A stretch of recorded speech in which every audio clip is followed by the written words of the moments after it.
ನನ್ನ ಮಾಧ್ಯಮ ರಂಗದ ಎಲ್ಲ ಸಹೋದ್ಯೋಗಿಗಳಿಗೆ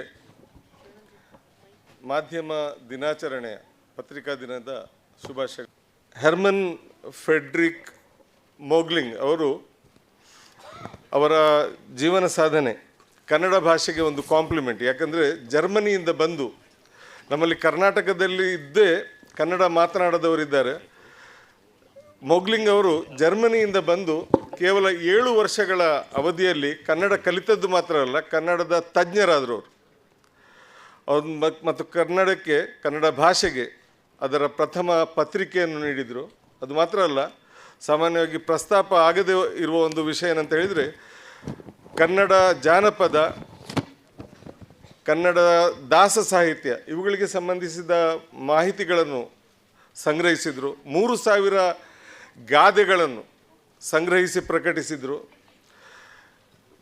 ಕನ್ನಡ ಸಾಹಿತ್ಯದ ಒಂದು ಗಣ್ಯ ಭಾಗವನ್ನು ಜರ್ಮನ್ ಭಾಷೆಗೆ ಅನುವಾದಿಸಿ 6 ಸಂಪುಟಗಳಲ್ಲಿ ಜರ್ಮನ್ ಭಾಷೆಯಲ್ಲಿ ಅಲ್ಲಿ ಜರ್ಮನಿಯಲ್ಲಿ ಪ್ರಕಟಿಸಿದರು. ಸೊ ಇವತ್ತು ನಾವು ಅವರನ್ನು ಸ್ಮರಿಸುವುದು ಮಾತ್ರ ಅಲ್ಲ, ನನ್ನ ದೃಷ್ಟಿಯಲ್ಲಿ ಅವರು ಪ್ರಾತಸ್ಮರಣೀಯರಲ್ಲದಿದ್ದರೂ ನಿತ್ಯ ಸ್ಮರಣೀಯರು ಕನ್ನಡಿಗರ ಪಾಲಿಗೆ. ಅವರಿಗೆ ಗೌರವಪೂರ್ವಕವಾದಂಥ ನಮನಗಳನ್ನು ಸಲ್ಲಿಸ್ತೇನೆ. ಮಂಗಳೂರು ಸಮಾಚಾರ ಅನ್ನೋದು ಹೆಚ್ಚು ಕಾಲ ಬಾಳಲಿಲ್ಲ, ಬಹಳ ಅಲ್ಪಾಯುಷಿಯಾಗಿತ್ತದು ಮಾತ್ರ. ಆದರೆ ಅದು ಬಹಳ ದಿಟ್ಟ ಪ್ರಯೋಗ ಆಗಿತ್ತು. ಈ ದಿಟ್ಟ ಪ್ರಯೋಗಗಳು ಯಾಕಂತ ಹೇಳಿದರೆ, ರಿಸ್ಕ್ ತಗೊಳ್ಳಿಕ್ಕೆ ಹೆದರುವವರು ಅವರು ದಿಟ್ಟ ಪ್ರಯೋಗಗಳಿಗೆ ಹೋಗೋದಿಲ್ಲ. ಆದರೆ ಯಾರಾದರೂ ಧೈರ್ಯ ಮಾಡಿ ಅಂಥ ಒಂದು ಪ್ರಯೋಗ ಮಾಡಿದರೆ ಅದು ಬೇರೆ ಅನೇಕರಿಗೆ ಧೈರ್ಯ ಕೊಡ್ತದೆ. ಮಂಗಳೂರು ಸಮಾಚಾರ ಅದೇ ರೀತಿ ಮುಂದಿನ ದಿನಗಳಲ್ಲಿ ಅನೇಕ ದಿಟ್ಟ ಪ್ರಯೋಗಗಳ ಸರಣಿಗೆ ದಾರಿ ಮಾಡಿಕೊಟ್ಟಿತ್ತು ಮಂಗಳೂರು ಸಮಾಚಾರ ಅನ್ನೋದು. ಇವತ್ತು ನಮ್ಮ ರಾಜ್ಯದಲ್ಲಿ ದೈನಿಕ, ವಾರ, ಸಾಪ್ತಾಹಿಕ, ಪಾಕ್ಷಿಕ ಹೀಗೆ 100 ಸಾವಿರಾರು ಪ್ರಕಟಣೆಗಳು ಮುದ್ರಣ ಮಾಧ್ಯಮದಿಂದ ಬರ್ತಾ ಇವೆ. ಮತ್ತು ಇವತ್ತಿನ ವಿಷಯ ಡಿಜಿಟಲ್ ಯುಗ ಅಂತ. ಈ ಯುಗ ಅನ್ನುವ ಪದವನ್ನು ನನಗನ್ನಿಸ್ತದೆ ಸ್ವಲ್ಪ ಎಚ್ಚರಿಕೆಯಿಂದ ಬಳಸಬೇಕು. ಯುಗ ಅನ್ನೋದು ಬಹಳ ದೀರ್ಘಾವಧಿ. ಜರ್ನಲಿಸಮ್ ಅನ್ನೋ ಒಂದು ಯುಗ ಅಂತ ಕರೀಬೋದು ಪ್ರಿಂಟ್ ಮೀಡಿಯಾವನ್ನು, ಯಾಕಂದರೆ ಅದಕ್ಕೆ ತುಂಬ ದೀರ್ಘ ಇತಿಹಾಸ ಇದೆ. ಆದರೆ ಡಿಜಿಟಲ್ನ ಬಗ್ಗೆ ನನಗೆ ಅಷ್ಟು ವಿಶ್ವಾಸ ಇಲ್ಲ, ಅದರ ಆಯುಷ್ಯ ಎಷ್ಟು ಅಂತ. ಯಾಕಂತ ಹೇಳಿದರೆ ನೋಡಿ, ಮಾನವ ಸಮಾಜದ ಇತಿಹಾಸವೇ ಸ್ಥಿತ್ಯಂತರಗಳ ವ್ಯತ್ಯಾಸಗಳ ಇತಿಹಾಸ. ಸಂಧಿಕಾಲಗಳು ಬರ್ತಾ ಇರ್ತವೆ. ಆದರೆ ಹಿಂದಿನ ಯುಗಗಳಲ್ಲಿ ಬಹಳ ನಿಧಾನವಾಗಿ ಬರ್ತಾ ಇತ್ತು. ಇತ್ತೀಚಿನ ಕೈಗಾರಿಕಾ ಯುಗ ಆರಂಭ ಆದ ನಂತರ ಬದಲಾವಣೆ ಬಹಳ ಕ್ಷಿಪ್ರವಾಗಿ ನಡೀತಾ ಇದೆ.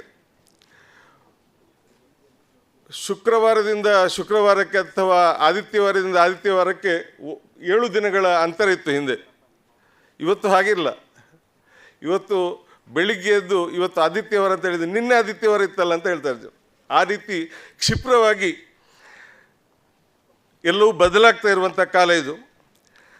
ಮತ್ತು ಕಾಲ ಬದಲಾದ ಹಾಗೆ ಜ್ಞಾನ ವೃದ್ಧಿ ಆಗ್ತದೆ, ಹೊಸ ತಂತ್ರಜ್ಞಾನಗಳು ಹುಟ್ಟುತ್ತವೆ, ಹೊಸ ಸಾಧನಗಳ ಮತ್ತು ಹೊಸ ವಿಧಾನಗಳ ಆವಿಷ್ಕಾರ ನಡೀತದೆ. ಇದು ಬಹಳ ಸ್ವಾಭಾವಿಕ ಮತ್ತು ಇದು ಅನಿವಾರ್ಯ ಕೂಡ. ಸಾಮಾನ್ಯವಾಗಿ ಎಲ್ಲ ಸಮಾಜಗಳಲ್ಲೂ ಏನಾದರೂ ಹೊಸತು ಬಂದಾಗ ಅದರ ವಿರುದ್ಧ ಪ್ರತಿರೋಧ ಇರ್ತದೆ. ಹೊಸತನ್ನು ನೋಡಿ ಹೆಚ್ಚಿನವರು ಹೆದರ್ತಾರೆ, ಹೆಚ್ಚಿನವರಲ್ಲಿ ಅಭದ್ರತೆಯ ಭಾವ ಬರ್ತದೆ. ಆದರೆ ಯಾರು ಹೊಸತನ್ನು ಸ್ವೀಕರಿಸ್ತಾರೋ, ಹೊಸತನ್ನು ಯಾರು ಆವಿಷ್ಕರಿಸ್ತಾರೋ ಅವರು ನಿಜವಾಗಿ ಜಗತ್ತನ್ನು ಆಳುವುದು. ಇವತ್ತು ಜಗತ್ತನ್ನು ಯಾರು ಆಳ್ತಾ ಇದ್ದಾರೆ ಅಂತ ನೋಡಿ, ಅವರೆಲ್ಲ ಅತ್ಯಧಿಕ ಪ್ರಮಾಣದಲ್ಲಿ ತಂತ್ರಜ್ಞಾನವನ್ನು, ಹೊಸ ಸಾಧನಗಳನ್ನು, ಹೊಸ ಉಪಕರಣಗಳನ್ನು ಆವಿಷ್ಕರಿಸಿ ಕೊಡುಗೆಯಾಗಿ ಜಗತ್ತಿಗೆ ಕೊಟ್ಟವರು. ಮತ್ತು ನಾವು ಕೂಡ ವಿಶೇಷವಾಗಿ ಮುದ್ರಣ ಮಾಧ್ಯಮದಲ್ಲಿರುವವರು ಈ ಮಾನಸಿಕತೆಯನ್ನು ನಮ್ಮಲ್ಲಿ ಬೆಳೆಸ್ಕೊಳ್ಬೇಕಾದದ್ದು ಅನಿವಾರ್ಯವಾಗಿದೆ. ನಾವು ಬದಲಾವಣೆಯನ್ನು ಪ್ರೀತಿಸದೇ ಇದ್ದರೂ ಅದನ್ನು ಸ್ವೀಕರಿಸುವ ವಿಷಯದಲ್ಲಿ ಹಿಂಜರಿಬಾರ್ದು, ಸ್ವೀಕರಿಸಬೇಕು. ಮತ್ತು ನನ್ನ ಅನಿಸಿಕೆ ಏನಂತ ಹೇಳಿದರೆ, ಈ ಡಿಜಿಟಲ್ ಯುಗ ಅನ್ನೋದು ಮುದ್ರಣ ಮಾಧ್ಯಮಕ್ಕೆ ಶತ್ರುವಾಗಿ ಬಂದದ್ದಲ್ಲ. ನೀವು ಪಾಸಿಟಿವ್ ಆಗಿ ನಾವು ನೋಡಿದರೆ ಡಿಜಿಟಲ್ ಯುಗದ ಮೂಲಕ ಮುದ್ರಣ ಮಾಧ್ಯಮಕ್ಕೆ ಬಹಳಷ್ಟು ಪ್ರಯೋಜನ ಆಗಿದೆ. ನಮ್ಮ ನಿರೂಪಣೆಯ ವಿಧಾನಗಳು, ನಮ್ಮ ಮಾರುಕಟ್ಟೆಗೆ ನಾವು ತಲುಪುವ ವಿಧಾನ, ಇದರಲ್ಲೆಲ್ಲ ಕ್ರಾಂತಿಕಾರಿ ಬದಲಾವಣೆ ಡಿಜಿಟಲ್ ಯುಗದಿಂದ ಆಗಿದೆ. ಹೊಸ ತಂತ್ರಜ್ಞಾನದಿಂದಾಗಿ ನಾವು ನಿಜವಾಗಿ ಡಿಜಿಟಲ್ ಯುಗದ ಬಲಿಪಶುಗಳಲ್ಲ, ಮುದ್ರಣ ಮಾಧ್ಯಮದವರು ಡಿಜಿಟಲ್ ಯುಗದ ಫಲಾನುಭವಿಗಳು. ಜಸ್ಟ್ ನೀವು ಊಹಿಸಿ ನೋಡಿ, ಎರಡು ಕೈಯಲ್ಲಿ ಹಿಡಿಬೇಕಿತ್ತು ಒಂದು ಪತ್ರಿಕೆಯನ್ನು, ಎರಡು ಕೈಯಲ್ಲಿ ಪತ್ರಿಕೆಯನ್ನು ಹಿಡಿದು ಓದಬೇಕಿತ್ತು. ಅದನ್ನೇ ಈಗ ಅಂಗೈಯಲ್ಲಿ ಹಿಡಿದು ಓದ್ಬೋದು, ಅದೇ ಪತ್ರಿಕೆಯನ್ನು, ಅದೇ ಕಂಟೆಂಟ್ ಅನ್ನು, ಅದೇ ಮಾಹಿತಿ, ಅದೇ ವಿಚಾರಗಳನ್ನು. ಇದು ಪತ್ರಿಕೋದ್ಯಮಕ್ಕೆ ಡಿಜಿಟಲ್ ಯುಗದಲ್ಲಿ ಸಿಕ್ಕಿರುವಂತಹ ಒಂದು ವರದಾನ. ಇದು 1 ಲಕ್ಷ ಯಾವ ಪತ್ರಿಕೆಯ ಮುದ್ರಣ ಪ್ರತಿಗಳು ಕೇವಲ 1 ಲಕ್ಷ ಪ್ರಕಟ ಆಗ್ತವೋ, ಆ 1 ಲಕ್ಷ ಮಂದಿಗೆ ಮಾತ್ರ ಅದು ತಲುಪ್ತಾ ಇತ್ತು. ಅದೇ ಪತ್ರಿಕೆ, ಅದೇ ಮಾಹಿತಿ, ಅದೇ ವಿಚಾರಗಳು ಇವತ್ತು ಮೊಬೈಲ್ ಫೋನ್ಗಳ ಮೂಲಕ ಅಥವಾ ಹೊಸ ತಂತ್ರಜ್ಞಾನದ ಮೂಲಕ ಕೋಟಿಗಟ್ಟಲೆ ಮಂದಿಗೆ ತಲುಪ್ತಾ ಇರೋದು. ಹಿಂದೆ ಆ ಅವಕಾಶ ಇರಲಿಲ್ಲ, ಎಷ್ಟು ಬಯಸಿದ್ರು ನಮಗೆ ಅದು ಸಾಧ್ಯ ಇರಲಿಲ್ಲ. ಇವತ್ತು ಅದು ಸಾಧ್ಯ ಇದೆ. ಪ್ರಸಾರ ಅಂತ ಹೇಳಿದ ಕೂಡಲೇ ಹಿಂದೆ ಎಷ್ಟು ಪ್ರತಿಗಳು ಮುದ್ರಣ ಆಗ್ತವೆ ಅಂತ ಕೇಳ್ತಾ ಇದ್ರು. ಆದರೆ ಇವತ್ತು ಹಾಗಲ್ಲ. ನಿಮ್ಮ ಪ್ರಿಂಟೆಡ್ ಕಾಪೀಸ್ಗೆ ಹೋಲಿಸಿದರೆ ಅದರ 10, 20 ಅಥವಾ 100 ಪಟ್ಟು ಹೆಚ್ಚು ಜನರಿಗೆ ತಲುಪುವುದು ಅದು ಈ ಹೊಸ ತಂತ್ರಜ್ಞಾನದ ಮೂಲಕ. ಆದ್ದರಿಂದ ಹೊಸ ತಂತ್ರಜ್ಞಾನವನ್ನು ನಾವು ಪ್ರೀತಿಯಿಂದ, ಆದರದಿಂದ ಸ್ವಾಗತಿಸಬೇಕು. ಮತ್ತು ಅದು ನಮ್ಮ ಉಳಿವು ಇರುವುದು ಅದರಲ್ಲೇ, ಆ ಪಾಸಿಟಿವ್ ಆ್ಯಟಿಟ್ಯೂಡ್ನಲ್ಲಿ. ನಾವು ಬಯಸಿದ್ರು ಬಯಸದೇ ಇದ್ರು ಕಾಲ ಬದಲಾಗ್ತಾ ಇರ್ತದೆ. ಕಾಲ ಸಂಪ್ರದಾಯವಾದಿ ಅಲ್ಲ, ಕಾಲ ಯಥಾಸ್ಥಿತಿವಾದಿ ಕೂಡ ಅಲ್ಲ. ಯಾರು ಬದಲಾವಣೆಯನ್ನು ಸ್ವೀಕರಿಸ್ತಾರೋ ಅವರು ಗೆಲ್ತಾರೆ. ಈ ವಾಸ್ತವವನ್ನು ಯಾರು ಅಂಗೀಕರಿಸ್ತಾರೋ ಅವರು ಗೆಲ್ತಾರೆ. ಇನ್ನು ಬದಲಾವಣೆಯನ್ನು ಯಾರು ಹೇಗೆ ಬಳಸ್ತಾರೆ ಅನ್ನೋದು ಮುಖ್ಯ. ಪತ್ರಕರ್ತರಿಗೆ ಯಾರು ಉಪದೇಶಿಸಬೇಕಾಗಿಲ್ಲ. ಪ್ರಜ್ಞಾವಂತ, ಸಂವೇದನಾಶೀಲ ಪತ್ರಕರ್ತರಿಗೆ ಗೊತ್ತಿದೆ, ಹೊಸ ಯಾವುದೇ ಯುಗ ಬಂದಾಗ, ಹೊಸ ತಂತ್ರಜ್ಞಾನ ಬಂದಾಗ, ಹೊಸ ಸಾಧನಗಳು, ಉಪಕರಣಗಳು ಬಂದಾಗ ಅದನ್ನು ಸಮಷ್ಟಿ ಹಿತಕ್ಕಾಗಿ ಹೇಗೆ ಬಳಸಬೇಕಂತ ಅವರಿಗೆ ಗೊತ್ತಿದೆ ಮತ್ತು ಬಹಳ ಸಮರ್ಥವಾಗಿ ಅವರು ಅದನ್ನು ಆ ರೀತಿ ಬಳಸ್ತಾ ಇದ್ದಾರೆ. ಒಂದು ತಂತ್ರಜ್ಞಾನ ಬಂದಾಗ ಹಳೆ ತಂತ್ರಜ್ಞಾನಕ್ಕೆ ಜನರು ಶ್ರದ್ಧಾಂಜಲಿ ಅರ್ಪಿಸ್ತಾರೆ. ಉದಾಹರಣೆಗೆ TV ಮಾಧ್ಯಮ ಬಂದಾಗ ಅನೇಕರಿಗೆ ಬಹಳ ಭಯ ಇತ್ತು, ಏನಂದರೆ ಇದು ಮುದ್ರಣ ಮಾಧ್ಯಮ ಮುಗೀತು ಅಂತ. ಅದಕ್ಕಿಂತ ಮುಂಚೆ ರೇಡಿಯೋ ಬಂದಾಗಲೂ ಹಲವರಿಗೆ ಹೆದರಿಕೆ ಇತ್ತು. ರೇಡಿಯೋದ ಮೂಲಕ ಜನರು ಸುದ್ದಿ ಕೇಳಲಿಕ್ಕೆ ಆರಂಭಿಸಿದಾಗ ಇನ್ನು ಮುದ್ರಣ ಮಾಧ್ಯಮದ ಯುಗ ಮುಗೀತು ಅಂತ. ನಿಜವಾಗಿ ರೇಡಿಯೋದ ಯುಗ ಮುಗಿಯಿತು, ಮುದ್ರಣ ಮಾಧ್ಯಮ ಹಾಗೇ ಇದೆ. TV ಬಂತು, ಅದು ಈಗ ಆಲ್ಮೋಸ್ಟ್ ಅದರ ಕೊನೆಯ ಹಂತದಲ್ಲಿದೆ. ಪತ್ರಿಕೆ, ಮುದ್ರಿತ ಪತ್ರಿಕೆ ಜೀವಂತವಾಗಿದೆ ಮತ್ತು ಬಹಳ ಶಕ್ತಿಶಾಲಿಯಾಗಿದೆ, ಸಜೀವವಾಗಿದೆ, ಪ್ರಭಾವಶಾಲಿಯಾಗಿದೆ. ಜಪಾನ್ನಂಥ ದೇಶ ತಂತ್ರಜ್ಞಾನದಲ್ಲಿ ನಮಗಿಂತ ತುಂಬ ಮುಂದೆ ಇರುವಂಥ ದೇಶ ಮತ್ತು ಬಹಳ ಸಣ್ಣ ದೇಶ. ಅಲ್ಲಿ ನೀವು ದಿನಪತ್ರಿಕೆಗಳ ಮುದ್ರಿತ ಪ್ರತಿಗಳ ಪ್ರಸಾರ ನೋಡಿದರೆ ಅಲ್ಲಿ ಕುಸಿತ ಆಗಿದೆ. ಆದರೆ ಈಗಲೂ ಬಹಳ ಗಣ್ಯ ಪ್ರಮಾಣದಲ್ಲಿ ಜನರು ಕೈಯಲ್ಲಿ ಪತ್ರಿಕೆ ಹಿಡಿದು ಓದ್ತಾರೆ. ಅದು ಸಾಧ್ಯ ಇಲ್ಲದವರು ಮೊಬೈಲ್ನಲ್ಲಿ ಪತ್ರಿಕೆಗಳನ್ನು ಓದ್ತಾರೆ. ಸೊ ಇದು ನಮ್ಮ ಮಟ್ಟಿಗೆ ಒಳ್ಳೆಯ ವಿಷಯ. ಮತ್ತು ಬೇರೆ, ನಾನು ಈ ಡಿಜಿಟಲ್ ಯುಗದ ಆಯುಷ್ಯದ ಬಗ್ಗೆ ನನಗೆ ಸಂಶಯ ಇರೋದು ಅದಕ್ಕೆ. ಯಾಕಂತ ಹೇಳಿದರೆ ಮುದ್ರಣ ಮಾಧ್ಯಮದಷ್ಟು ಆಯುಷ್ಯ, ಮುದ್ರಣ ಮಾಧ್ಯಮ ಶತಾಯುಷಿ ಮಾತ್ರ ಅಲ್ಲ, ಡಬಲ್ ಶತಾಯುಷಿ. ಅದು ಎಲ್ಲರೂ ಬಂದರೂ ಅದು ತನ್ನ ಸ್ಥಾನದಲ್ಲಿ ಉಳಿದುಕೊಂಡಿದೆ ಮತ್ತು ಬೆಳೀತಾ ಇದೆ. ನೋಡಿ, ಇತ್ತೀಚಿನ ಒಂದು ಅಂದಾಜಿನ ಪ್ರಕಾರ ಇವತ್ತು ಪ್ರಿಂಟ್ ಮೀಡಿಯಾದ ಟೋಟಲ್ ಟರ್ನ್ ಓವರ್ ಸುಮಾರು 300 ಬಿಲಿಯನ್ ಇದೆ. ಮತ್ತು ಪ್ರಿಡಿಕ್ಷನ್ ಏನಿದೆ ಅಂತ ಹೇಳಿದರೆ ಮುಂದಿನ 6 ವರ್ಷಗಳಲ್ಲಿ 2030ಕ್ಕೆ ಅದು ಒಂದು 10-15% ಅದರಲ್ಲಿ ಹೆಚ್ಚಳ ಆಗಲಿಕ್ಕೆ ಇದೆ ಅಂತ. ಅದರಲ್ಲಿ ಕುಂಠಿತ ಆಗುವುದಲ್ಲ, ಅದು ಕುಸಿಯುವುದಲ್ಲ, ಇನ್ನಷ್ಟು ಬೆಳೀತಾ ಇದೆ ಅಂತ. ಕೆಲವು ಕ್ಷೇತ್ರಗಳಲ್ಲಿ ಹೌದು ಅದು ಕೆಲವು ಹಿನ್ನಡೆಗಳನ್ನು ಅನುಭವಿಸಿದೆ, ಆದರೆ ಅಂತ್ಯ ಇನ್ನು ನಮಗೆ ಕಾಣದಷ್ಟು ನಾವು ಆಶಾವಾದಿಗಳಾಗಿದ್ದೇವೆ. ನಮಗೆ ಇನ್ನಷ್ಟು ಅಭಿವೃದ್ಧಿಯೇ ಮುಂದೆ ಕಾಣ್ತಾ ಇದೆ. ಸೊ ಶ್ರದ್ಧಾಂಜಲಿ ಅರ್ಪಿಸುವ ಕಾಲ ಇನ್ನು ಬಂದಿಲ್ಲ. ಅದೇ ವೇಳೆ ಶ್ರದ್ಧಾಂಜಲಿಗೆ ಅರ್ಹವಾದ ಬೇರೆ ಅನೇಕ ರಂಗಗಳಿವೆ. ಅವರಿಗೆ ನಾನು ಶ್ರದ್ಧಾಂಜಲಿಯನ್ನು ಅರ್ಪಿಸ್ತೇನೆ.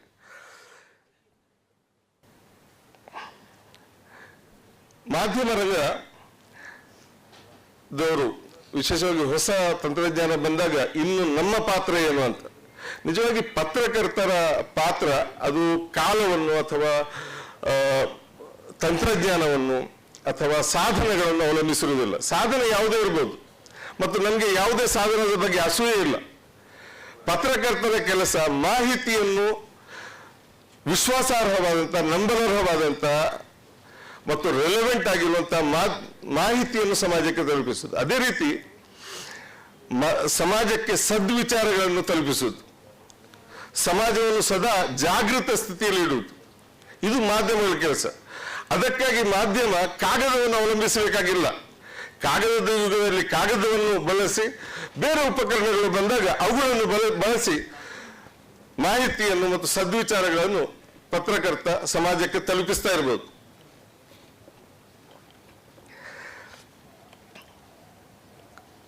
ಸಾಧನಗಳು ಬದಲಾದರೂ ಪತ್ರಕರ್ತರ ಪಾಲಿಗೆ ಅವನ ಮೌಲ್ಯಗಳು ಮುಖ್ಯ, ಅವನ ಬದ್ಧತೆಗಳು ಮುಖ್ಯ, ಮತ್ತು ಅದು ಬದಲಾಗುವುದಿಲ್ಲ ಯಾವ ಯುಗದಲ್ಲೂ, ಯಾವ ತಂತ್ರಜ್ಞಾನದ ಮುಂದೆ ಕೂಡ.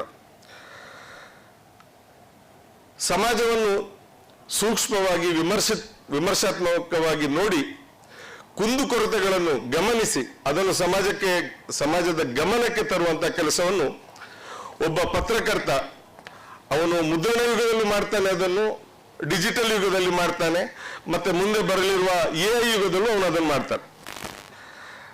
ಅವನಿಗೆ ಉಪಕರಣ ಮುಖ್ಯ ಅಲ್ಲ, ಕಾಲ ಮುಖ್ಯ ಅಲ್ಲ, ಸನ್ನಿವೇಶ ಮುಖ್ಯ ಮತ್ತು ಅವನ ಕರ್ತವ್ಯಗಳು ಮುಖ್ಯ. ಇವತ್ತು ಯಾರು ಪತ್ರಿಕಾ ರಂಗದಲ್ಲಿ ಜೀವಂತ ಇದ್ದಾರೋ, ಪತ್ರಿಕೋದ್ಯಮವನ್ನು ಯಾರು ಉದ್ಯಮ ಅಂತ ಪರಿಗಣಿಸದೆ ಧರ್ಮ ಅಂತ ಪರಿಗಣಿಸಿ, ತತ್ವ ಅಂತ ಪರಿಗಣಿಸಿ ಆ ವಿಷಯದಲ್ಲಿ ಕೆಲವು ಬದ್ಧತೆಗಳನ್ನು ಇಟ್ಟುಕೊಂಡಿದ್ದಾರೋ ಅವರು ಗಮನಿಸುವ ಹಾಗೆ ನಮ್ಮ ಸಮಾಜದಲ್ಲಿ ಇಡೀ ಸಂಪೂರ್ಣ ಸಮಾಜದ ಗಮನ ಬಯಸುವಂತ ಕೆಲವು ವಿಷಯಗಳಿವೆ. ಮತ್ತು ದುರದೃಷ್ಟವಶಾತ್ ಸಮಾಜದ ಗಮನ ಆ ವಿಷಯಗಳ ಕಡೆಗೆ ಇಲ್ಲ. ಬಹಳ ಉದ್ದೇಶಪೂರ್ವಕವಾಗಿ, ಬಹಳ ಯೋಜಿತವಾಗಿ ಜನರ ಗಮನವನ್ನು ಅವರ ಸಮಸ್ಯೆಗಳಿಂದ ದೂರ ಸರಿಸುವಂತ ಪ್ರಯತ್ನಗಳು ನಡೆದಿವೆ, ಬಹಳ ಯಶಸ್ವಿಯಾಗಿ ನಡೆದಿದೆ. ಅದು ಹಸಿದವನಿಗೆ ಹಸಿವಿಗಿಂತ ಹೆಚ್ಚು ಬೇರೆ ಏನು ವಿಷಯಗಳಲ್ಲಿ ಆಸಕ್ತಿ ಇರ್ತದೆ. ಅದನ್ನು ಆ ಮಾನಸಿಕತೆಯನ್ನು ಸಮಾಜದ ಮೇಲೆ ಹೇರಲಾಗಿದೆ. ಈ ಒಲವನ್ನು, ಈ ಬೆಳವಣಿಗೆಯನ್ನು ಸೋಲಿಸಬೇಕಾದದ್ದು ಪತ್ರಕರ್ತನ ಕರ್ತವ್ಯ, ಮತ್ತು ಆ ಸಾಮರ್ಥ್ಯ ಇವತ್ತು ಕೂಡ ಪತ್ರಕರ್ತರಲ್ಲಿದೆ. ವಿಶೇಷವಾಗಿ ನಮ್ಮ ಸಮಾಜದಲ್ಲಿ, ನಮ್ಮ ಸಮಾಜವನ್ನು ಕಟ್ಟಿದವರು ಕನಸು ಕಂಡಂತಹ ಸಾಮಾಜಿಕ ಸಮಾನತೆ, ಆರ್ಥಿಕ ನ್ಯಾಯ, ಇದು ನಾವು ದಿನನಿತ್ಯ ಅದರಿಂದ ದೂರ ಆಗ್ತಾ ಇದ್ದೇವೆ. ನಮ್ಮ ಸಮಾಜವನ್ನು ಬಹಳ ಯೋಜಿತವಾಗಿ ಈ ಗುರಿಗಳಿಂದ ದೂರ ಸಾಗಿಸುವಂಥ ಪ್ರಯತ್ನಗಳು ನಡೀತಾ ಇವೆ. ಮತ್ತು ಪತ್ರಕರ್ತನಿಗೆ ಇಲ್ಲಿ ಒಂದು ದೊಡ್ಡ ಪಾತ್ರ ಇದೆ. ಯಾವ ನೆಪಗಳನ್ನು ಬಳಸಿ, ಯಾವ ಕುತಂತ್ರಗಳನ್ನು ಬಳಸಿ ಜನರ ಗಮನವನ್ನು ಈ ಪ್ರಧಾನ ವಿಷಯಗಳಿಂದ ದೂರ ಸರಿಸಲಾಗ್ತದೆಯೋ ಅವುಗಳಿಂದ ಮತ್ತೆ ಜನರ ಗಮನವನ್ನು ಅವರ ನಿಜವಾದ ಸಮಸ್ಯೆಗಳಿಗೆ, ಅವರ ನಿಜವಾದ ಗುರಿಗಳ ಕಡೆಗೆ ಅವರ ಗಮನವನ್ನು ಮರಳಿಸಬೇಕಾದಂಥ ಜವಾಬ್ದಾರಿ ಪತ್ರಕರ್ತನ ಮೇಲೆ ಇದೆ. ನಮಗೆ ಸಮಾನತೆ ಇರುವ ಸಮಾಜ ಬೇಕು, ನಮಗೆ ಎಲ್ಲರಿಗೂ ನ್ಯಾಯ ಸಿಗುವಂಥ ಸಮಾಜ ಬೇಕು, ಅನ್ಯಾಯ ಮಾಡುವವರಿಗೆ ಶಿಕ್ಷೆ ಆಗಬೇಕು. ನಮ್ಮ ತುರ್ತು ಗಮನವನ್ನು ಬಯಸುವಂಥ ಕೆಲವು ವಿಷಯಗಳು, ಉದಾಹರಣೆಗೆ ಭಾರತದಲ್ಲಿ 50% ಜನಸಂಖ್ಯೆಯ ಮಾಸಿಕ ಆದಾಯ 6,000 ರೂಪಾಯಿ. ಈ 6,000 ರೂಪಾಯಿಯನ್ನು ನೀವು ಯಾರಿಗಾದರೂ ಕೊಟ್ಟು ನೀವು ಎಷ್ಟು ದಿನ ಬದುಕಲಿಕ್ಕೆ ಆಗ್ತದೆ ಅಂತ ನೋಡಿ ನಮ್ಮ ಪರಿಚಯದವರಿಗೆ. ಆದರೂ ಅವರು ಬದುಕ್ತಾರೆ 6,000 ಮಾಸಿಕ ಆದಾಯದೊಂದಿಗೆ. ಮತ್ತು ಅವರಿಗೆ ನಾವು ಬಹಳ ಡೀಸೆಂಟ್ ಆದ ಹೆಸರು ಕೊಟ್ಟಿದ್ದೇವೆ, ಲೋವರ್ ಮಿಡ್ಲ್ ಕ್ಲಾಸ್ ಅಂತ. ನಿಜವಾಗಿ ಅವರನ್ನು ಹಂಗ್ರಿ ಕ್ಲಾಸ್ ಅಂತ, ಡಿಪ್ರೈವ್ಡ್ ಕ್ಲಾಸ್ ಅಂತಲೇ ಕರೀಬೇಕು. ಅದು ಅವರ ನಿಜವಾದ ಸ್ಥಿತಿ. ಮಾತ್ರ ಅಲ್ಲ, ಭಾರತದಲ್ಲಿ 80 ಕೋಟಿ ಮಂದಿ, ನಾನಿದಕ್ಕೆ ಯಾಕೆ ಇದನ್ನು ಪ್ರಸ್ತಾಪಿಸ್ತಾ ಇದ್ದೇನೆ ಅಂತ ಹೇಳಿದರೆ, ಇದು ನಮ್ಮ ಯಾವುದೇ ಸೆಮಿನಾರ್ನ ವಿಷಯ ಅಲ್ಲ, ಯಾವುದೇ ಚರ್ಚಾಗೋಷ್ಠಿಯ ವಿಷಯ ಅಲ್ಲ. ಯಾಕೆ ಅಲ್ಲ ಅಂತ, 80 ಕೋಟಿ ಮಂದಿ ಸರ್ಕಾರ ಕೊಡುವ 5 kg ರೇಷನ್ನನ್ನು ಅವಲಂಬಿಸುವಂಥ ಸ್ಥಿತಿ, ಅದು ನಿಜವಾಗಿ ಭಾಳ ಚಿಂತಾಜನಕವಾದಂಥ ಆಘಾತಕಾರಿಯಾದಂಥ ಸ್ಥಿತಿ. ಅದು ನಿತ್ಯ ನಮ್ಮ ಸಮಾಜದಲ್ಲಿ ಚರ್ಚೆಯಲ್ಲಿ ಇರಬೇಕಿತ್ತು. ಆ ಸಮಸ್ಯೆ ಬಗೆಹರಿಯುವ ತನಕವೂ ಚರ್ಚೆಗೆ ಅರ್ಹವಾಗಿರುವಂಥ ವಿಷಯ ಅದು.